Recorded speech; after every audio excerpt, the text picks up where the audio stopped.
La tabla de contenido. Siguiente, por favor. Y bueno, empezando con una pequeña introducción al tema, pues sabemos que el cáncer de mama es el tipo de cáncer más comúnmente diagnosticado en mujeres a nivel mundial y representa una causa significativa de mortalidad. Y a pesar de que este cáncer es mucho más común en mujeres, también es importante saber que se puede diagnosticar y desarrollar en hombres, aunque con una frecuencia menor. Este cáncer, pues, es en realidad una enfermedad bastante heterogénea que se va a clasificar en base a diferentes subtipos moleculares que vamos a ver más adelante, basado en expresión de diferentes receptores y que esta se va a asociar entonces a diferentes características biológicas y también diferentes pronósticos. Siguiente. Y pues que la evaluación y el manejo del cáncer de mama ha ido evolucionando bastante en el tiempo y que esta requiere un enfoque multidisciplinario que incluye prevención, diagnóstico y tratamiento y que la prevención se va a basar principalmente en identificar factores de riesgo modificables y no modificables y también evaluación de pruebas genéticas como lo son la presencia de identificación de las mutaciones del genes BRCA1 BRCA2 y que es importante realizar un diagnóstico temprano para poder mejorar los resultados en pacientes con cáncer de mama. Siguiente.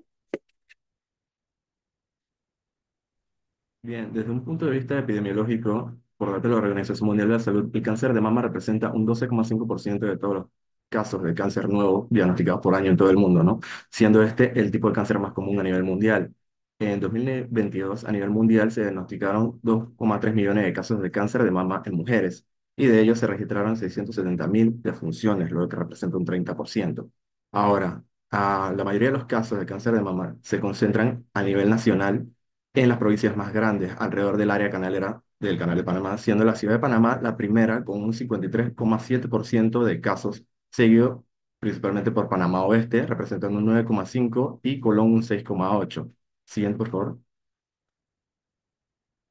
En la tabla que podemos observar, publicada por el Instituto Oncológico Nacional, menciona que a nivel nacional el cáncer de mama sigue siendo la primera localización, representando el 20,6%, ¿no? Como podemos ver, es la de mayor prevalencia en la tabla de todos los casos atendidos, seguido por el cáncer de próstata con un 10,8%. A nivel étnico-racial, en mujeres panameñas, la prevalencia de cáncer de mama se ve reflejada en mayor proporción en mujeres mestizas, siendo un 60,8% el porcentaje, seguido por mujeres blancas, siendo un 10,8%, mujeres negras un 4,4% e indígenas, siendo un 0,1%. De esto es de un estudio panameño publicado en el año 2022. Listo, doctor, muchas gracias. Siguiendo.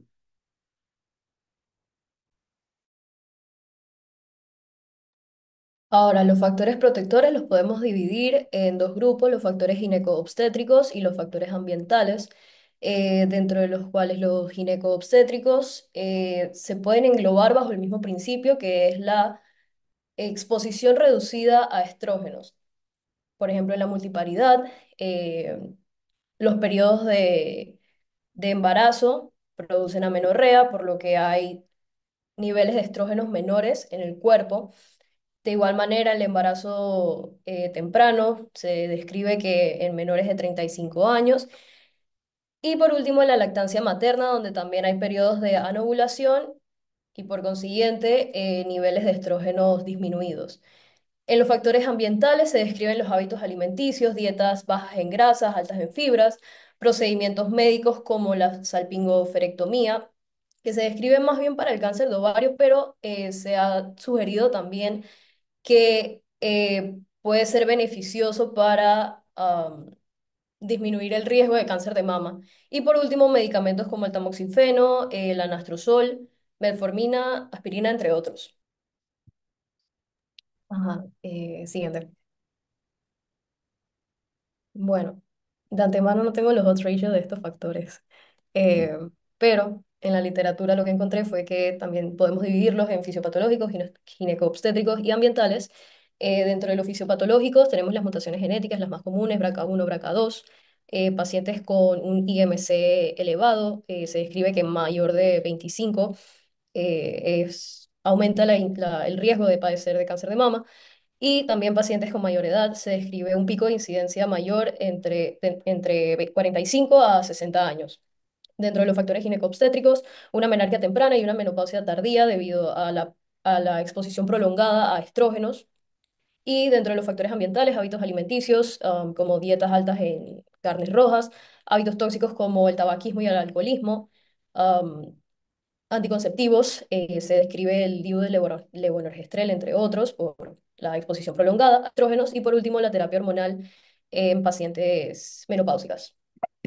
Eso es importante, lo que mencionaste, la anticoncepción, porque es una pregunta muy frecuente, se lo van a hacer a ustedes, amigas, familiares, vecinos. Los anticonceptivos orales no son factor de riesgo. Los anticonceptivos orales que inicialmente se pensaron que eran factor de riesgo fueron los primeros que salieron en la década de los 80 y 70, en donde las dosis eran macrodosis, tanto de estrógeno o combinación de estrógeno con progesterona. Desde la década de los 90 logramos sintetizar anticonceptivos orales de microdosis, que es lo que se usa hoy en día, ya sea estrogénicos o estrogénicos más progesterona, depende del caso. Así que el anticonceptivo oral para planificación familiar no es factor de riesgo. El que es factor de riesgo, y creo que diste un buen ejemplo, son aquellos que son de gran liberación estrogénica. Así que específicamente el que acabas de mencionar, el DIU, está en estudio. Pero en términos generales, no es que la anticoncepción es factor de riesgo, a diferencia de la terapia reemplazo hormonal, no la terapia hormonal. La terapia reemplazo hormonal es la que recibe la mujer perimenopáusica con deficiencias hormonales adquiridas o posmenopáusica para control de síntomas menopáusicos. Eso sí lleva una dosis más alta de estrógeno y progesterona. Eso es importante que les quede claro porque es bien coloquial. Mucha gente lo pregunta, van a estar hasta una fiesta y se los van a preguntar. Dale, continuemos.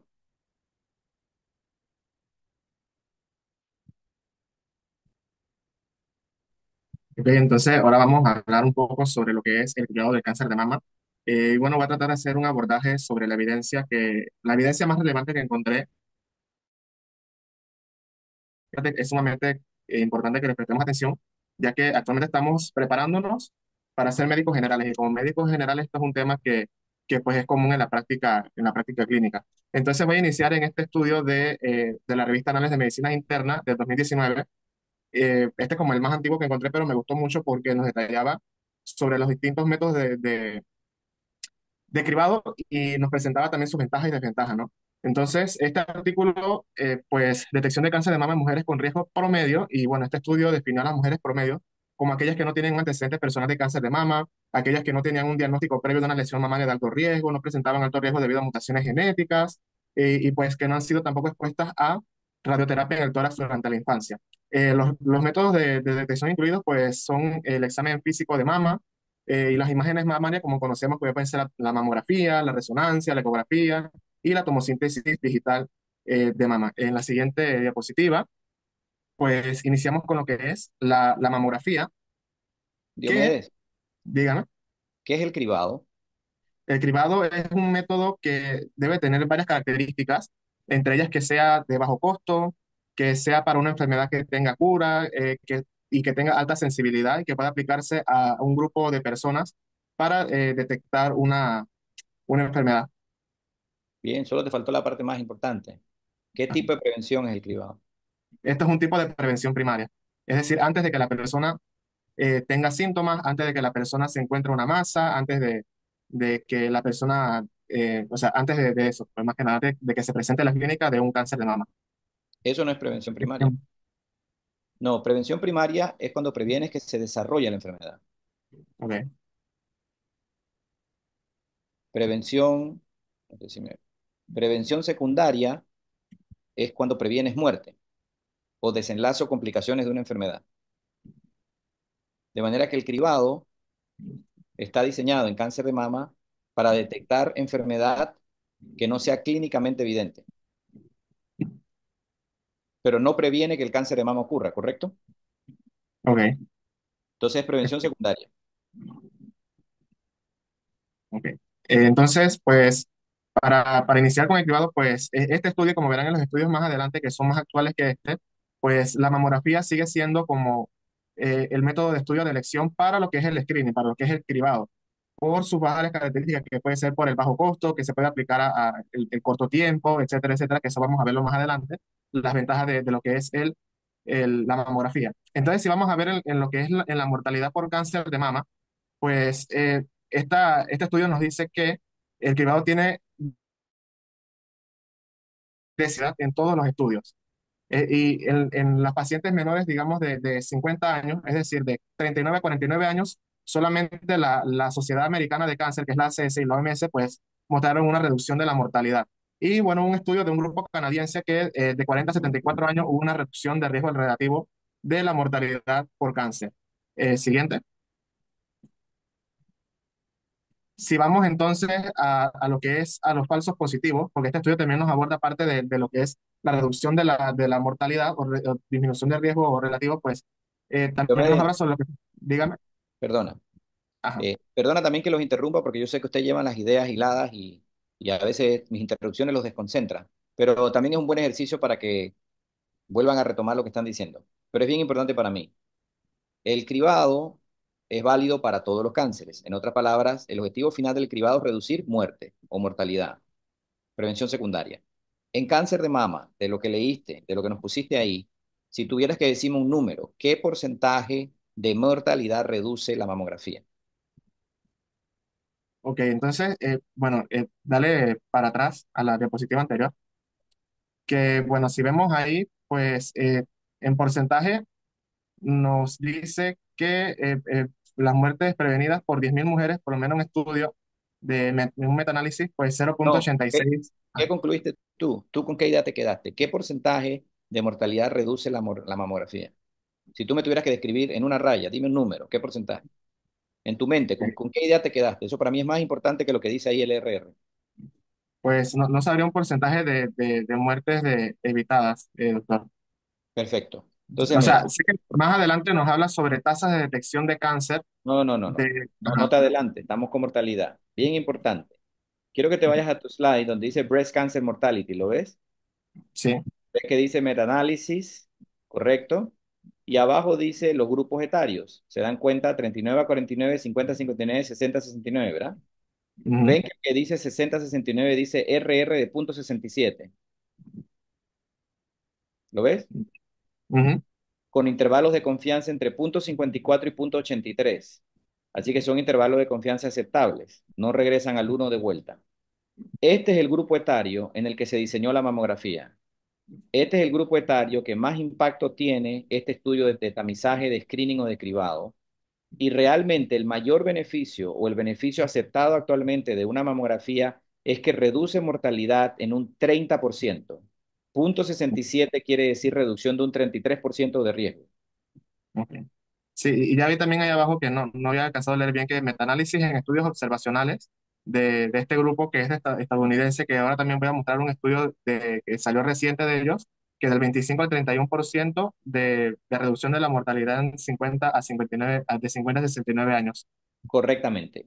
Ajá. Entonces, para seguir la línea, hemos seguido analizando otros subgrupos. Así que cuando nos fuimos al grupo de los 50 a 59 de años, la reducción de mortalidad bajó a más o menos el 20 a 25%, es decir, menos que en el otro grupo. Y cuando bajamos a las pacientes de 39 a 40 años, no sé si te das cuenta que la reducción de la mortalidad es poca. Estamos hablando de menos del 10%, con intervalos de confianza menos confiable, valga la redundancia. Entonces, hoy día, parte del debate mundial es por qué estamos haciendo mamografías en mujeres de 40 a 49 años si no hay una reducción en mortalidad. Eso, por eso era tan importante para mí que entendieras todos estos RR por grupo. Entonces, el consenso mundial es, porque hoy no les vengo a traer conflicto, les vengo a traer las ideas claras. La mamografía reduce mortalidad en un aproximado 25 al 30%, depende del grupo etario, y por consenso mundial estamos utilizando la mamografía a partir de los 40 años, porque estos estudios de metaanálisis fueron hechos con tecnología análoga, no con la tecnología digital de tomosíntesis que vas a hablar más adelante, que tiene mejor detección en mamas densas. Por lo tanto, creemos que también hay un beneficio de disminuir la mortalidad en mujeres a partir de los 40 años. Nada más quiero que te quede clara la idea de la mortalidad, porque ese es el concepto más importante del screening. Ok. Listo, Sí. continuemos.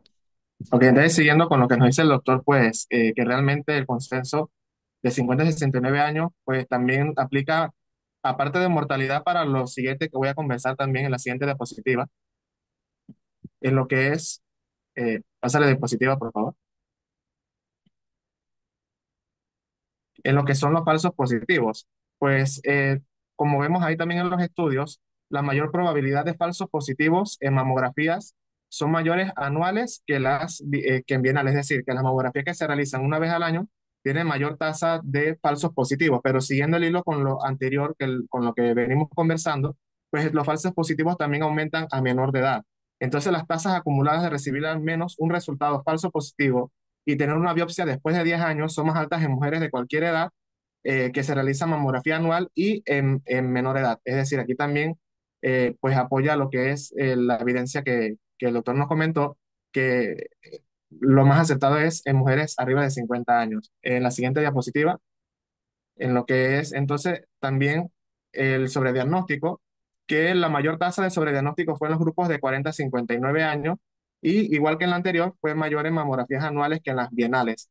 En las mujeres de 40 a 49 años, las tasas de sobrediagnóstico subieron, como ven ahí, hasta un 41%.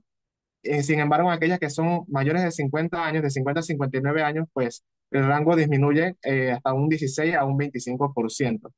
Siguiente. En cuanto al examen físico, en cuanto al examen clínico de mama, pues la mayoría de las guías, como ven ahí en el cuadro rojo, no recomiendan el examen clínico de mama por una falta de evidencia. La OMS, pues la sugiere como método, como ven ahí en lo último, ¿no? En el último, en la última filita. Ella lo recomienda, pero también pone como un paréntesis, una advertencia. ¿Por qué? Porque ella lo recomienda como método, como una opción, mejor dicho, en lugares con bajos recursos y sistemas de salud débiles, pero también reconoce que se necesita más evidencia. Y bueno, la razón por la que no se recomienda, o por lo menos algunas guías no lo recomiendan, o incluso recomiendan en contra, es por el aumento de los falsos positivos, que incluso pueden aumentar un 55%. Esto Sí. contrasta un poco, Diomedes, con lo que ustedes ven por ahí todos los octubres rosados de Mujer Examínate, ¿verdad? Ujú. Es decir, yo estoy de acuerdo con lo que tú acabas de poner aquí y eso es lo que se ha consensuado y la evidencia mundial. Básicamente ninguna asociación lo recomienda. Ujú. Pero en Panamá, debido a que octubre es más show que academia y es más falacia que realidad en cuanto a screening, eh, cada empresa privada decide poner lo que quiere en un cartelón, pone mujer, examínate o tócate. Y realmente la OMS inclusive no solo se recomienda, no solo no la recomienda, sino como bien pone, la recomienda en contra, porque se llegó a demostrar que en Latinoamérica la mujer que se autoexaminaba tenía menos probabilidad de ir a hacerse una mamografía porque sentía que todo estaba bien. Es decir, es un tema también de idiosincrasia o de acceso financiero o de accesibilidad geográfica. Así que muy bien, la idea es no estar recomendado como examen de cribado. Ujú. Entonces, en la siguiente diapositiva, pues vamos avanzando en lo que es la evidencia ya un poco más actual, ¿no? Porque el estudio que les presenté fue del 2019, que recogía varios estudios, pero yéndonos un poco más específico, este lo publicó el Colegio Americano de Radiólogos en el año 2023. Y pues ellos emitieron nuevas recomendaciones para el cribado de cáncer de mama en mujeres con un factor de riesgo superior al promedio. Es decir, que este no es igual que la anterior, que era en mujeres con un riesgo promedio. Esta es para mujeres que tienen un riesgo más alto. En la siguiente diapositiva vemos entonces eh, cuáles son estas mujeres que tienen un riesgo más alto y pues una tabla que al final también les va a aparecer que nos dice el factor de riesgo que puede ser las mutaciones como el BRCA, si estuvieron expuestas a radiación en la infancia o si tienen lesiones preinvasivas, pues nos da recomendaciones actualizadas en la columna de la derecha, que bueno, al final entonces les va a aparecer el mismo cuadro un poco más grande. Y en resumen, pues para no, siguiente diapositiva. En resumen del estudio, pues esto es lo que nos aparece, ¿no? Igual nos dice que el estándar actual sigue siendo la mamografía digital con o sin tomosíntesis de mama. Entonces este estudio me gusta porque nos presenta lo que son dos variables, la tasa de detección de cáncer, que es el CDR, que aparece en la columna del centro, y el RR, que significa la tasa de repetición. Entonces, como pueden ver, la tasa de detección de cáncer, es decir, el CDR, es estadísticamente equivalente en una mamografía digital sola y en una tomosíntesis de mama y en la combinación de estas dos. Ven que la P es igual a 0,56, es decir, que no son estadísticamente significativos la diferencia. Sin embargo, cuando nos vamos a las tasas de repetición, pues ahí sí hay una mejora. Ven que del 3,1% de la mamografía, pues mejora en la tomosíntesis de mama 4% y la combinación de ambas, pues es mejor. En la siguiente diapositiva, este estudio nos incluyó también un método que es la mamografía con contraste y nos lo compara con lo que es la resonancia magnética.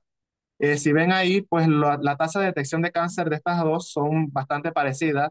De la mamografía con contraste, pues un 15 por cada 1000 estudios y la resonancia es 14,2.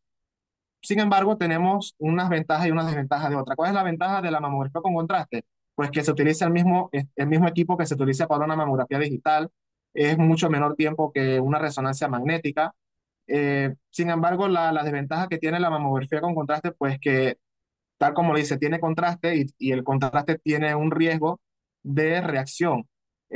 Y lo otro también es que se expone a la mujer a mayor radiación. Sin embargo, la radiación es similar a la que es una mamografía combinada con una tomosíntesis de mama.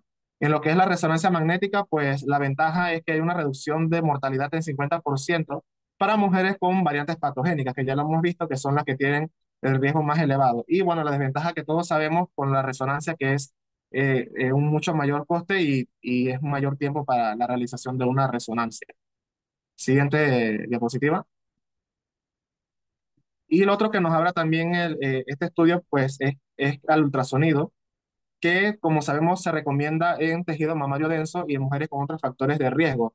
Y tiene un CDR, es decir, una tasa de detección de cáncer que varía dependiendo quién hace el ultrasonido, que puede ir desde 2 si se hace por un médico hasta 2,7 si se realiza por un técnico. La desventaja del ultrasonido, pues que tiene una alta tasa de seguimiento a corto plazo, un valor predictivo positivo menor para la biopsia en comparación con la mamografía digital y la resonancia magnética. Siguiente. Y este es el estudio. Ok, bueno, esa es la tabla entonces que les comentaba que ahí está resumido cuáles son las nuevas recomendaciones para, para las imágenes digamos, en las mujeres que tienen un riesgo mayor que el promedio. Siguiente. Este es el estudio más actualizado que encontré cuando hice la revisión que salió este año, en el 2024, que fue publicado en la revista JAMA y que fue publicado por un grupo estadounidense para servicios preventivos. Pues recomendaron o publicaron nuevas recomendaciones. En resumen, ya bien resumido para ir terminando esta parte, siguiente diapositiva. Ellos nos dividieron el estudio como en tres ramas principalmente. ¿Qué prueba utilizar? Cada cuánto utilizarlo y cuándo detener la detección. ¿Qué prueba utilizar? Tal como lo he dicho en los estudios anteriores, pues se recomienda la mamografía digital y pues que la tomosíntesis de mama tiene que ir acompañada de una mamografía. ¿Y cuál es la razón de que vayan acompañada la tomosíntesis con la mamografía? Que hay un aumento del valor predictivo positivo y se reduce los falsos positivos. En cuanto al intervalo de detección, si recuerdan en la revista Anales de Medicina Interna, pues nos dice que el cribado que tiene un equilibrio más favorable entre los beneficios es hacerla cada 2 años, es hacerla bienal que anual, porque recuerden que aumenta la tasa de sobrediagnóstico y los falsos positivos. Y sobre cuándo detenerlo, eso es un poco controvertido porque no hay mucha evidencia, nos dice el estudio, que no hay evidencia suficiente para recomendar a favor o en contra sobre si hacer las mamografías en las mujeres mayores de 75 años. Siguiente diapositiva. Entonces ahí está el nivel de evidencia o el resumen de la recomendación, que es la clasificación B, es decir, una buena recomendación dada por este servicio preventivo de los Estados Unidos, que en las mujeres de 40 a 74 años se recomienda la mamografía de detección cada 2 años. Siguiente. Y lo que tenemos en Panamá, pues ya el doctor nos explicó un poco, nos dio un pantallazo sobre qué es lo que tenemos en Panamá. Y pues como ven ahí, subrayado, en Panamá aún se sigue recomendando el examen clínico de mamas y la orientación de las mujeres sobre el autoexamen, aunque ya vimos que la mayoría de las organizaciones no lo recomiendan o incluso lo recomiendan en contra. Y bueno, en Panamá se recomienda la mamografía cada 2 años, iniciando a los 40 hasta los 74 años. Y en las pacientes que tienen un riesgo superior al promedio deben iniciarlo 10 años antes, o mejor dicho, las mujeres que tienen historia familiar de cáncer de mama tienen que iniciar el cribado 10 años antes de que le apareció el cáncer a su familiar. Siguiente diapositiva. Y esta diapositiva es más como reflexión más que nada, ¿no? Que en esta ley del 32 del 30 de mayo de 2018 dice que las entidades de salud, el MINSA y la Caja de Seguro Social están obligados a dotar de recursos necesarios para un tamizaje y examen oportuno del cáncer de mama en la mujer. Si se hace o no, pues queda a criterio de cada quien. ¿Ves? Muy bien que pusiste esta ley y para concluirles, porque Es bien importante que ustedes sepan nuestra realidad nacional, eso igual lo vamos a ver el próximo semestre cuando hablemos de cáncer de mama, pero esa ley inicialmente data de 1999, se refrena en el 2006 y nuevamente sale un refrescamiento en el 2018 y hasta hoy día, 2024, no existe ninguna entidad pública en nuestra nación que haga mamografías a las panameñas. Eso es bien importante que lo sepan. Ninguna panameña se hace mamografía de screening y los exhorto a que pregunten por ahí quién se ha hecho. Toda mujer que se ha hecho una mamografía de tamizaje porque la ha pagado, o porque tiene un seguro privado, o porque consiguió una palanca en el seguro, o porque alguien le consiguió un cupo en ANSEC. Pero no existe un sistema nacional de detección de mama. El MINSA no tiene mamógrafos y los mamógrafos que tiene la Caja del Seguro Social son solo para caracterización de pacientes con un hallazgo clínico en las mamas, no para detección temprana, ni para, por supuesto, tamizaje y cribados. Así que es bueno que sepas que esta ley existe, pero también es bueno que sepas que no hemos hecho un buen trabajo en implementarla todavía. Siguiente diapositiva.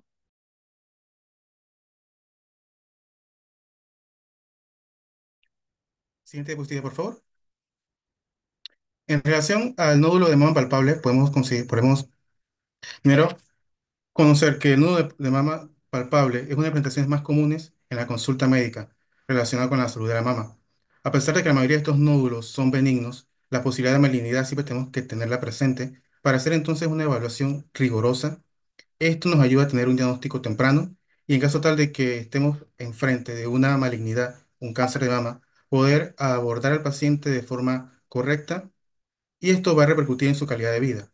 La evaluación clínica es fundamental. En ello es importante hacer una historia clínica bastante detallada. Consultar con el paciente sobre si tiene antecedentes familiares de cáncer de mama, si utilizó terapia hormonal, la duración, las características del nódulo que presenta, el crecimiento, cómo lo ha visto, si ha sido algo espontáneo, si se dio cuenta de ello. También como tal, si hay dolor asociado, si es pezón secreta alguna si tiene alguna secreción como tal. La exploración física es importante y se realizará en dos posiciones. Uno con el paciente en decúbito supino, palpando los cuadrantes de la mama, los cuales son el cuadrante superior, la cola de Spencer, el cuadrante superior interno, la cola de Spencer, el cuadrante superior externo, el cuadrante inferior externo y luego el cuadrante inferior interno como tal. Ahora, hay diferentes tipos de estudios de imagen que se pueden utilizar para el diagnóstico de esta afección. Pero importante es que tiene una línea de corte basada en la edad. Como comentaban anteriormente, la mamografía, hay diferentes sociedades como el American College of Physicians que considera que debe ser de 50 a 72 años. Ya el doctor nos comentó que debe ser de 40 años en adelante. Estas diferencias se Josué, consideraba la Sociedad Panameña, la Sociedad Americana de Cáncer Josué, ¿me comentaba que escuchas? debería ser de 40 en adelante la aplicación del examen de la Josué, mamografía. Josué, ¿me escuchas? Sí, doctor. Ajá. No, estás confundiendo las edades de la mamografía de tamizaje con las edades de la mamografía para diagnóstico clínico. Esto es completamente, todo el tema de las edades es en hallazgos no clínicos. Cuando una paciente tiene un hallazgo clínico, la mamografía y la ecografía se hacen a cualquier edad. Son parte de la caracterización dual por imagen de la mama, ya que la mamografía evalúa ductos, anormalidades del parénquima y microcalcificaciones, y la ecografía evalúa masas sólidas, quísticas o dilataciones ductales. Así que nada más quiero que no confundan las Ok. edades de los screening con las edades a las que alguien puede presentar un hallazgo clínico. Si una muchacha de 22 años presenta un nódulo en la mama, hacemos los estudios de imágenes pertinentes para caracterizar ese nódulo, que normalmente empezamos con ecografía, pero a veces necesitamos hacer también mamografía. Así que ahí no tendríamos esas consideraciones propias ni de la densidad, ni las consideraciones propias de la mortalidad o la evidencia que hay en torno a los estudios que hablamos antes. Esto es diferente. Esto ya es el abordaje de un hallazgo clínico de la mama, Ok. para que no se confundan Gracias, con las doctor. edades. Siguiente diapositiva. Importante la diferenciación de las lesiones, ver el tamaño, la forma, la firmeza, la movilidad como tal de ellas. En las características de las neuropatías axilares hay que ver si también si son móviles, si presenta dolor. Y aquí es importante el examen para poder determinar la benignidad o la malignidad. En este caso sería la biopsia. De darse un resultado patológico de benignidad, habría que entonces realizar, el procedimiento sería la observación o el seguimiento o hacer una exeresis quirúrgica, que sería la extirpación del nódulo como tal. La biopsia puede ser ya sea de aguja fina o aguja gruesa. Aquí se considera también que, bueno, si vamos a hacer con aguja fina, va para un diagnóstico rápido, es menos invasivo, pero no se puede evaluar la invasión del tumor, cosa que sí pudiéramos hacer al replicar una biopsia con aguja gruesa como tal. Y también nos permite, de la muestra como tal, hacer una evaluación de receptores hormonales, como el HER2, y también para considerar la invasión de carcinomas. A continuación, como vemos, hay dos imágenes. La primera es una mamografía como tal, y es de un estudio que se hizo para comparar la ecografía automática con la ecografía mamaria convencional. Al final encontraron que, bueno, que este tipo de análisis como tal, ecografía automática, brindaba un porcentaje mucho mayor de la capacidad diagnóstica como tal de las afecciones benignas en los pacientes. En un punto del artículo genera un poquito de confusión, ya sea porque incluían también la mamografía, pero al final, como tal, se encuentra de que es un estudio comparativo entre la ecografía automática y la ecografía mamaria convencional.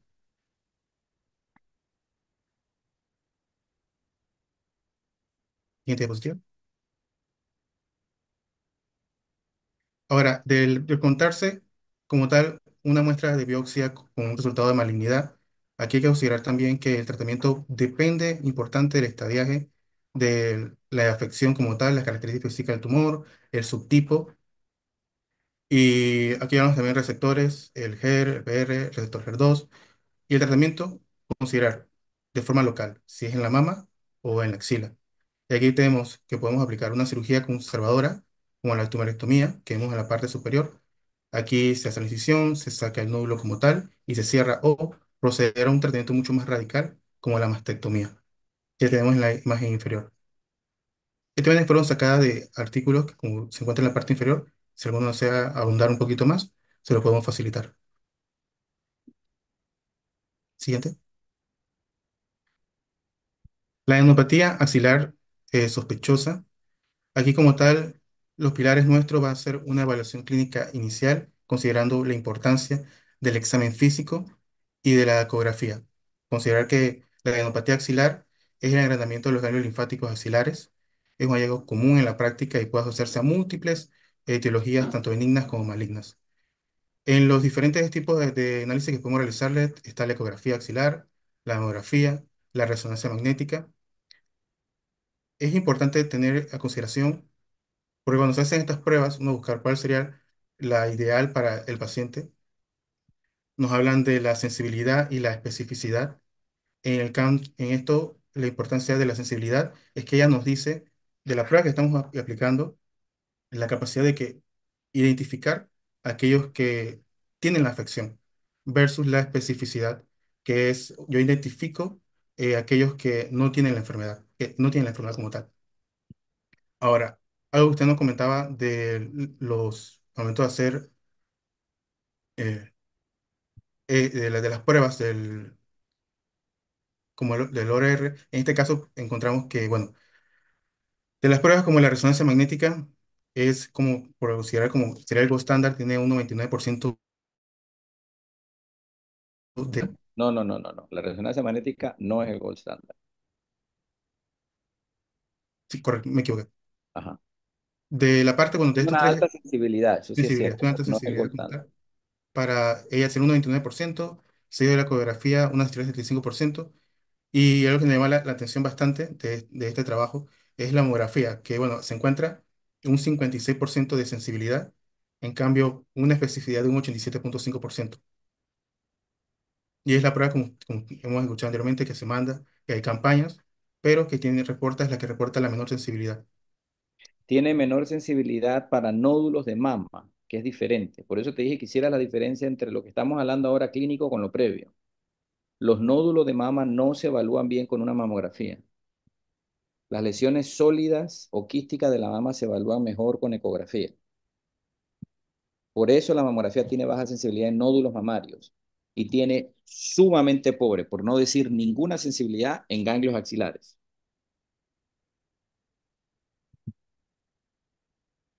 Ok.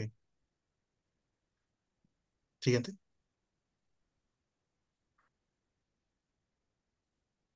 Y tenemos entonces las pruebas neurológicas avanzadas.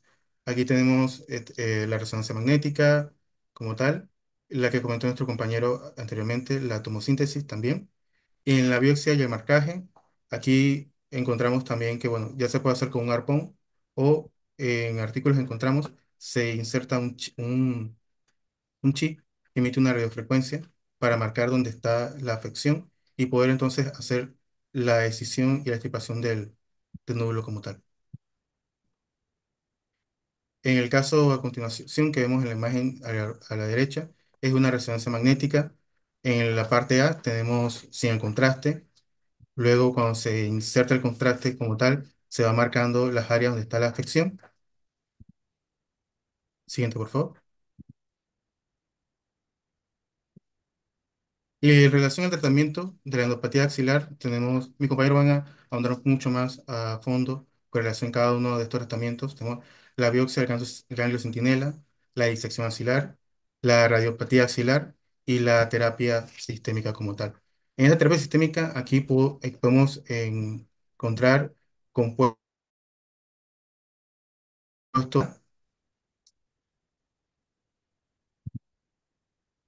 Siguiente.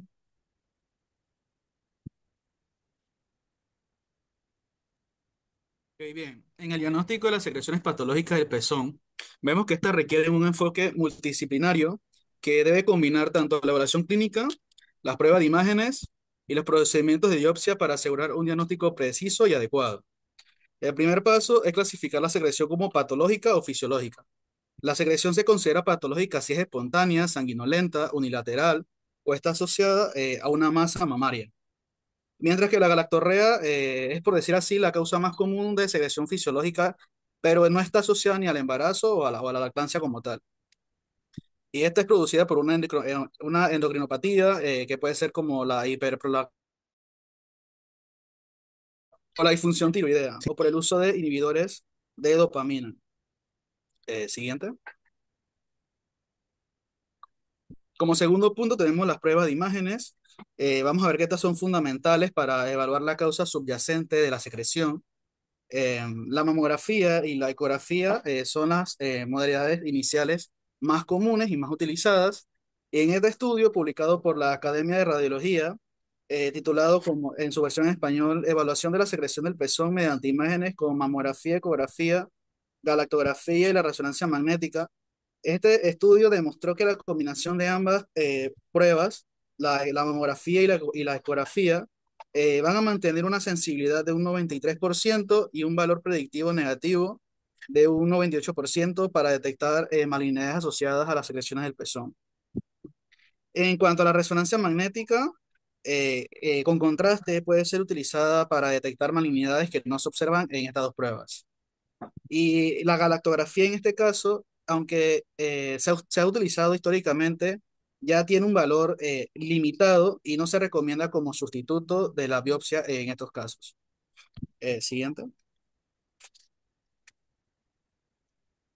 Ok, en cuanto a la citología de la secreción, eh, su precisión diagnóstica es muy limitada. Un metaanálisis el metaanálisis de este estudio demostró que tiene una sensibilidad de un 62% y una especificidad solamente de un 71, de un 71% para lo que es el cáncer de mama, y por lo tanto no se va a considerar suficiente por sí sola para el diagnóstico definitivo. Este metaanálisis demostró que el color de la secreción del pezón, aunque arroja también una alta tasa de malignidad positiva, tiene un valor predictivo positivo va muy bajo o muy pobre. Siguiente. Ok, vamos a la biopsia. Estudios previos demostraron tanto que la mamografía, la ecografía no son confiables para predecir con precisión lo que es la histología en pacientes con secreción patológica del pezón, lo que subraya en este caso lo que es la importancia del diagnóstico histológico de las lesiones identificadas en las imágenes. Y la biopsia es el paso crucial para el diagnóstico definitivo. En este caso, la biopsia con aguja gruesa por imagen es preferida por la aspiración con aguja fina debido a su mejor capacidad de muestreo. Y la colocación de un marcador tisular al final de la biopsia va a permitir lo que es una mejor localización y una excisión por sí sola si se detecta la histología maligna o de alto riesgo. Siguiendo. Bueno, aquí tenemos lo que es el algoritmo diagnóstico de lo que es la secreción mamaria. En lo que es la abordaje inicial tenemos la anamnesis y la exploración física y ella nos va a determinar si la causa de la secreción es fisiológica o no fisiológica, o en este caso la galactorrea, que es para esta sí vamos a tener un tratamiento específico, pero lo que nos importa más es la no fisiológica, que dentro de ellas dos vamos a tener tanto secreciones mamarias patológicas y secreciones mamarias benignas. Dentro de la patológica vamos a englobar las sanguinolentas, las serosas, o serosa unilateral o uniorificial. A ellas le vamos a añadir las pruebas de imágenes para, más que nada, determinar ubicación. Y en estas pruebas tenemos lo que es la ecografía, la mamografía, o la galactografía, o la mamografía conjunto con la resonancia magnética. O no podemos ir directamente a lo que es la citología de la lesión. Y si no se establece un diagnóstico, pues el siguiente paso sería un abordaje quirúrgico. Siguiente.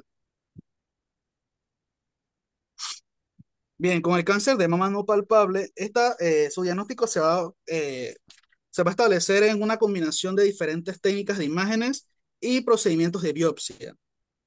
Como en el caso anterior, la mamografía sigue siendo la modalidad principal para evaluar estas lesiones mamarias no palpables, específicamente aquellas que cursen con microcalcificaciones o distorsiones arquitectónicas. En tanto, la ecografía se va a utilizar como una herramienta complementaria para analizar estas masas y guiarlas con procedimientos de biopsia. Siguiente diapositiva. Aquí vamos a ver también que la biopsia con aguja es un método clave para obtener un diagnóstico histológico confiable. La biopsia con aguja gruesa y la aspiración con aguja fina son técnicas menos invasivas que la biopsia quirúrgica y se van a utilizar comúnmente para evaluar lesiones no palpables. La biopsia asistida por vacío como el VACB y el sistema de instrumentación avanzada para biopsia de mama, el sistema AVI, van a ser alternativas válidas para evitar procedimientos quirúrgicos innecesarios. Y la localización con aguja, bueno, va a ser un método tradicional para guiar la biopsia de las lesiones no palpables, especialmente cuando se identifican microcalcificaciones o distorsiones en la mamografía.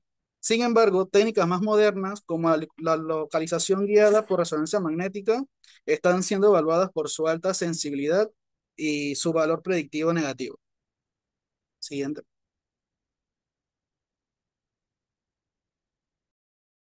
De acuerdo, entonces continuamos hablando sobre la clasificación molecular del cáncer de mama y no vamos a poner tanto tiempo aquí, pero es importante resaltar pues que desde hace unos 20 años la información molecular basada en el análisis genómico ayudó mucho a comprender pues la diversidad biológica de los cánceres mamarios y esto ha generado profundos cambios en la práctica clínica oncológica. Eh, Tenemos una idea de ponernos en contexto.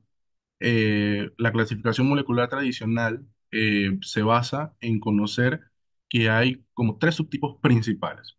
Si le das un toque, Roberto, porfa. El primer,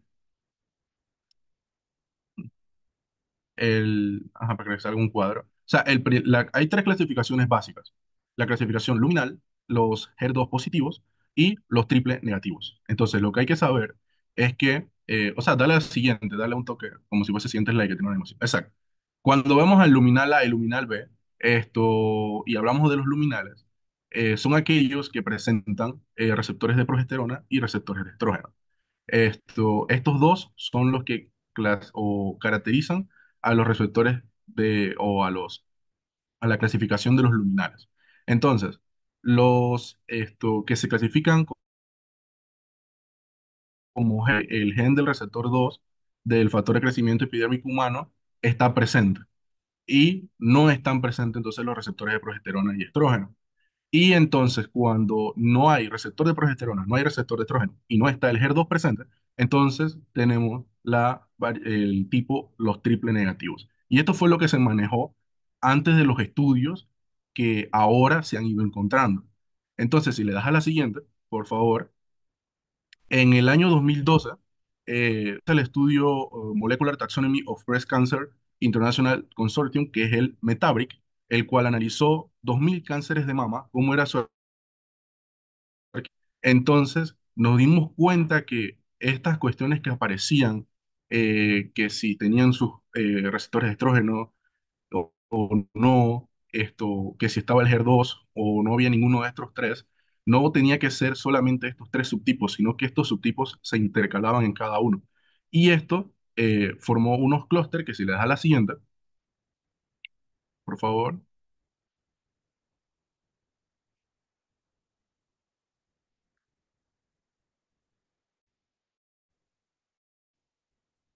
Ajá. Llegamos a la conclusión de clasificación que va mucho más allá, integra 10 grupos, va del grupo 1 hasta el 10, en donde si vemos en el lugar donde dice subtipo, por lo menos el grupo integra luminal A como luminal B. Y esto funciona mucho para entonces, dentro de nuestro tema, para ir pensando en el pronóstico. Esto fue evidenciando qué pronósticos se daban de intermedios, si eran malos, buenos o intermedios, en donde prácticamente vemos que los grupos integrados 2, 5 y el 10 son los que tenían peor pronóstico, mientras que los intermedios, siendo el 1, el 6 y el 9 y ya los buenos, ¿no? 6 y 7. Esto lo podemos masticar mejor en un estudio, si le das a la siguiente, que es de una revista esto, de los subtipos moleculares del cáncer mamario, eh, para radiólogos. O sea, aquí podemos ya ir viendo cómo los subtipos, eh, yendo desde los luminales A, luego a luminal B y los que son HER2 y luego los triple negativos, su pronóstico va empeorando. Por lo que, o sea, lo que tenemos que quedarnos con esto es que cuando se diagnostica un cáncer de mama y se dan unas pruebas inmunohistoquímicas, saber que si esto nos indica un cáncer de mama luminal, tienen mejor pronóstico, porque estos pueden atacar esos receptores de progesterona y de estrógeno que mencioné. Los HER2 igualmente tienen su objetivos con algunos anticuerpos monoclonales que se han creado y el triple negativo pues ya es el que tiene peor pronóstico, pero es el que mejor eh, esto, esto, por así decirlo, responde a la quimioterapia. Entonces el tratamiento lo vamos a ver ahorita posteriormente, pero nos dimos cuenta que ahorita vamos a ver la parte patológica del cáncer de mama, que la clasificación o, por así decirlo, luego de este estudio, que las características histopatológicas eran comunes o eran muy parecidas, pero la parte molecular no. Entonces, por esto se realizaron estos estudios y favorecen demasiado a la hora de escoger un tratamiento satisfactorio para esta patología como lo es el cáncer de mama. Están o no presentes los receptores de estrógeno, cuándo están o no presentes los receptores de progesterona y cuáles van teniendo un diagnóstico de bueno, intermedio hasta muy malo. Por lo menos los luminales tienen una tasa de supervivencia en los 5 años mayor al 90%. Ya los HER2 estamos bajando a un 60-80%. Y los triple negativos hablamos de un 15% de tasa de supervivencia a los 5 años. Así que prácticamente es esto lo que nos dio o eh, asociaciones, como lo es la American Joint Committee on Cancer, que esto incorpora estos grupos pronósticos con los grupos integradores anteriores para entonces basarnos bien en un pronóstico de cáncer y pues poner siempre en contexto a los médicos que tratamos, tanto a los pacientes, dependiendo de el estudiar el pronóstico que va a tener este paciente y basarnos para un muy buen pronóstico. Podemos continuar. Ok, ahora vamos a hablar de la estadificación clínica. Bueno, utilizamos la clasificación TNM, que básicamente es un sistema en el que componemos tres letras que significan tumor, nódulos y metástasis. Básicamente, el sistema se utiliza para clasificarlo entonces en estadios, en el cáncer, que es lo que voy a explicar más adelante. Pero como vemos ahí, tiene subclasificaciones según el tamaño del tumor, según la cantidad de nódulos o ganglios linfáticos que estén afectados, eh, y en el caso de que el cáncer haya llegado a otros órganos distintos, que entonces ya consideraremos esto una metástasis.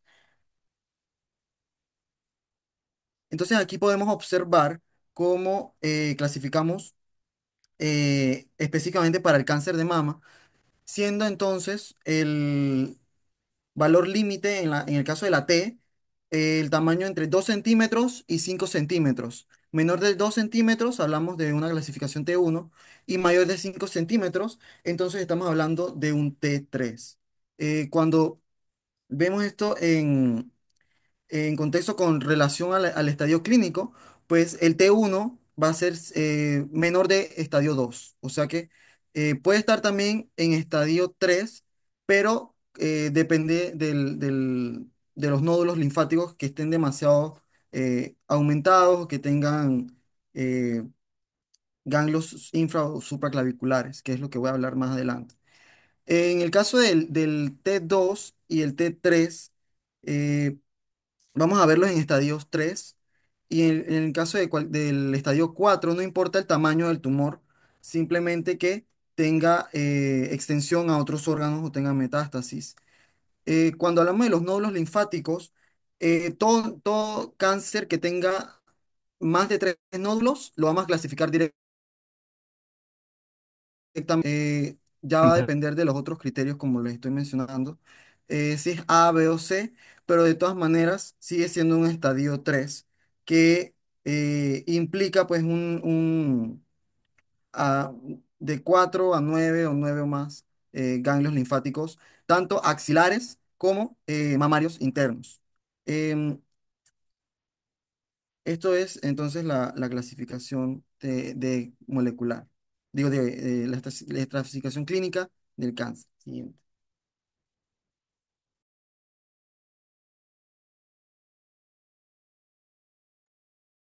¿Puedes pasar al siguiente? Bueno, a modo general y desde el punto de vista imagenológico tenemos lo que es principalmente la mamografía, ¿no? Contamos bien, como anteriormente se mencionó, es la técnica de elección para lo que es el tamiz de las imágenes. Ajá. Utilizamos lo que es la herramienta BRATS, que es un sistema de clasificación que se utiliza para describir los resultados de la mamografía, ecografía y resonancia magnética en los hallazgos de mamas, ¿no? Ahora, en la diapositiva, al momento de evaluar una mamografía, debemos tener en cuenta lo que vemos en el cuadrito a la izquierda, del 1 al 6, ¿no? Empezando principalmente por la composición de la mama. Y esto es porque si es una mama que posee una gran cantidad de tejido fibrogranular, esto puede dificultar al momento de la lectura de la mamografía en contraposición a lo que sería una mama grasa. Por otro lado, tenemos lo que son la presencia de nódulos o masas en la imagen. De la derecha podemos apreciar lo que es una serie de patrones que pueden presentar los distintos nódulos abritos, oscuros, mal definidos, microlobulares, espiculados, de una forma oval, redondos, lobular, irregular o, bueno, que ocasionan una distorsión en la arquitectura de la mama. Siguiente. ¿No? Aquí lo que podemos observar es, bueno, estas serían calcificaciones, ¿no? Esta es otra de las características a determinar, ¿no? La presencia de calcificaciones, teniendo en cuenta lo que es la distribución y su morfología. A la izquierda, si bien podemos observar lo que son morfologías que den como patrones que son benignos, que sería calcificaciones de tipo cutánea, leche de calcio en barra, que bueno, hay un dato curioso de la en barra, que es la única, el patrón en barra es importante mencionarlo, ya que se aprecia en enfermedades secretoras, ¿no? Como la mastitis de células plasmáticas y estasia ductales. Y estas son las únicas calcificaciones de origen ductal y son de carácter benigno. Ahora tenemos las distróficas, las gruesas, en anillo, vascular, redondas y puntiformes. Ahora, como pueden ser las que son amorfas, las gruesas heterogéneas. Para la siguiente, por favor.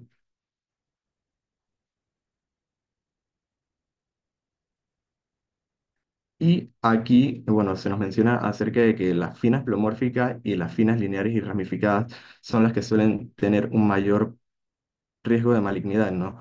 Eh, y esto principalmente porque sugieren el depósito ductal y, bueno, son las que van a poseer un mayor riesgo de malignidad. Ahora, en cuanto a la distribución, bueno, se menciona que las grupales, como vemos en la imagen de la derecha, las lineares y las segmentarias serían aquellas que poseen un mayor riesgo de desarrollar malignidad, porque se sugiere que son aquellas calcificaciones que se encuentran ductalmente. Sí. Bueno, este es otro de los hallazgos importantes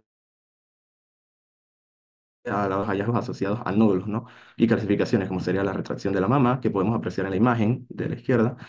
También la presencia de adenopatías axilares, retracción del pezón, distorsión de la arquitectura y el engrosamiento cutáneo que podemos observar en la imagen de la derecha.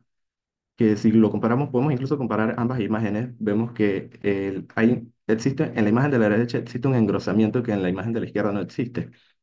Ese sería el ejemplo del tipo de engrosamiento cutáneo.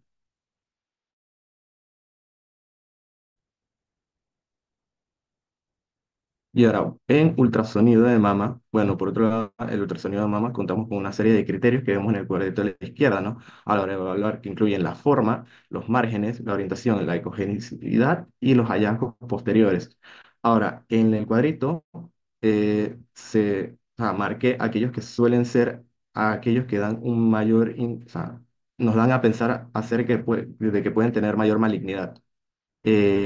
Comparando ambas imágenes de la derecha, que como bien dicen, uno es un quiste mamario benigno y el otro es uno maligno,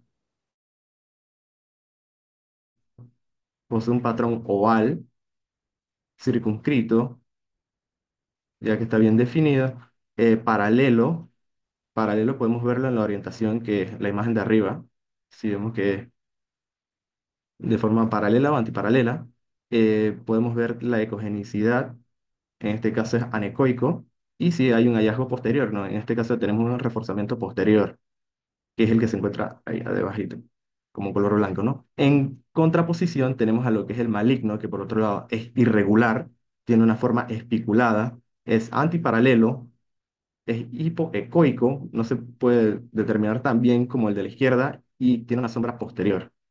Siguiente. A ver, no, yo pensé que esto lo íbamos a mencionar un poco antes porque justamente era detección de lesiones no palpables cuando lo hablaron. Eh, Esta es una de las múltiples técnicas que hay. Ahorita tenemos en el hospital para lesiones no palpables. Dale, continúa.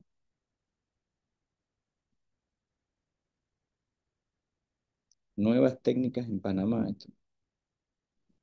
Panamá pionero. Bueno, estos son tratamientos de anticuerpos conjugados. Esto creo que es un poquito muy sofisticado para ustedes. No, no son técnicas, son nuevos tratamientos. Continúa. Ok, vamos a dejarlo aquí hablar de vuelta. Creo que es más importante poder resumir un poco y que algunos que tengan preguntas.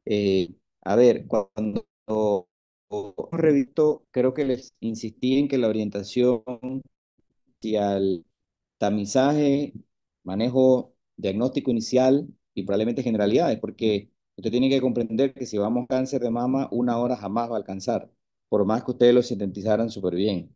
Solo en molecular nos podemos demorar días, tomarnos un día entero. Así que nunca fue, creo que lo han hecho muy bien. Creo que muchos de los conceptos que pusieron estuvieron bien revisados. Algunos de ustedes noté que leían más que otros. Tienen que saber que siempre el público es igual o más inteligente que ustedes. Nunca duden de eso. Nunca piensen que ustedes saben más que el público. Sé que en el público tengas a alguien mucho más experto que tú en la materia, así que tu nivel de preparación tiene que ser cónsono con la audiencia que vas a tratar. Y si uno lee lo que está en una diapositiva se nota, a diferencia de si uno la utiliza como apoyo para explicar algo. Así que en términos generales creo que hicieron un buen trabajo en tratar de condensar algo. Si quizás yo fallé en cáncer de mama, pues entonces fue culpa mía, pero me quedo más con el enfoque inicial, que creo que la primera mitad del webinar tuvo ese enfoque de generalidades, preventivo, de entender la enfermedad al inicio. Hasta ahí era realmente el mensaje de hoy, que es lo que realmente, como alguno de ustedes mencionó, les va a tocar hacer como internos, les va a tocar hacer como médicos generales. El tema del tratamiento sofisticado, tanto quirúrgico como radioterapéutico, como tratamiento sistema, así que no voy a insistir mucho sobre eso.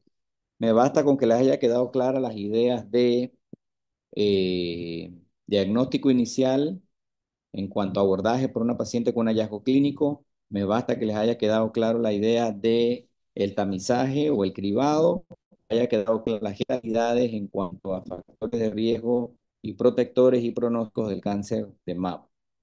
Así que no, del resto del grupo hay preguntas. ¿Cuántos son el salón en total, perdón? 75. Algunos están de cirugía porque están en cirugía, otros tienen turno, entonces no podían conectarse todos.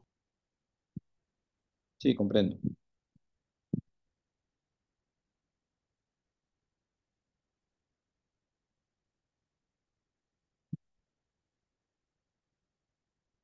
¿Ok? Entonces, del resto no hay preguntas. Ustedes, los expositores, ¿alguna pregunta, duda? Bueno, yo más que nada que fue mi parte, que pues, que viendo la epidemiología, pues vemos que es algo bastante prevalente, por decirlo así, en nuestro país y que me llamó mucho la atención que usted dice que en Panamá no se hace no hay un programa de cribado como tal. Y pues en mes del cáncer de mama se hacen tantas cosas, tantas bullas y pues no tenemos lo más básico. Entonces creo que eso es como la parte que más nos tenemos que quedar, que es del cribado y pues que la ya que recomiendan el examen clínico de mama y pues vemos que diferentes guías desde hace mucho tiempo pues, no lo recomiendan, incluso recomiendan en contra. Y pues recomendar la mamografía de 74 años eh, y bueno, más que nada eso. Sí, buen comentario. Por ejemplo, si te pongo en contexto, el mejor tratamiento sistémico que hemos descubierto para cáncer de mama ofrece una reducción de mortalidad de un 12%. El mejor. Entonces, si uno contrasta de un tratamiento sistémico en el que invertimos 84 millones al año del presupuesto nacional versus el 30 de una mamografía del cual invertimos 0 millones, entonces realmente estamos en temas de políticas de salud, no estamos en un tema de evidencia científica. Es decir, las recomendaciones, la evidencia existe, es un tema de que no hemos tomado la decisión como país de enfocarnos en lo que tiene más impacto. Si nos sobrara el dinero, lo haríamos en todo, pero no nos sobra el dinero y lo que tenemos lo estamos gastando en el extremo de tratamiento, no lo estamos gastando en disminuir la mortalidad con cribado. Entonces, eso es un mensaje importante, es que ustedes van a ser la generación que reemplaza a la actual. Así que cuando algunos de ustedes estén en un puesto de mando o de decisión, espero que se acuerden, ojalá para ese entonces haya cambiado, siempre hemos seguido haciendo esta presión a nivel del ministerio, pedimos cortesía de sala todos los años con el ministro y obtenemos la misma respuesta que lo van a valorar y que la ley lo dice y que están en eso, cambia el gobierno y nuevamente nos encontramos con esta situación que en Panamá no se hace tamizaje. Tendríamos entonces mucho más mujeres diagnosticadas, pero también tendríamos un desplazamiento de la curva hacia la izquierda.